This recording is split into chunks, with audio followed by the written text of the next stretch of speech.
ஏங்க தேங்காய் என்ன விலைங்க? அது 3 ரூபா, இது 4 ரூபா, இது 5 ரூபா. ஏங்க 1 ரூபா 2 ரூபாயில தேங்காய் இல்லீங்களா? சாமி குடைக்கிற மாதிரி. 1 ரூபாய்க்கு தேங்காயா? ஏயா நீ இதுவரையில உள்ள இருந்துட்டு வந்தியா? நான் உள்ள இருந்தது இவனுக்கு எப்படி தெரியும்?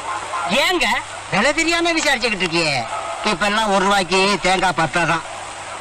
அதெல்லாம் வசதியானவங்க உடைப்பாங்க. நீ பக்கத்துல இருந்து வேண்டிக்க போய. சாமி உனக்கு ஒரு தேங்காய் கூட வாங்கி என்னால உடைக்க முடியலையே. நான் என்ன சட்னி இறக்கிவா தேங்காய் கேட்டேன், உனக்கு உடைக்கத்தானே கேட்டேன்.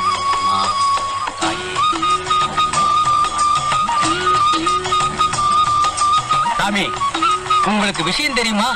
என்னப்பா விஷயம்? எனக்கு எதுவும் தெரியாத. நேற்றுக்கு ராத்திரி மெட்ராஸுக்கு வந்த தேங்காய் லோடுல 2 தேங்காயில பாம்பு இருக்கா. பாமா? அதான் சாமி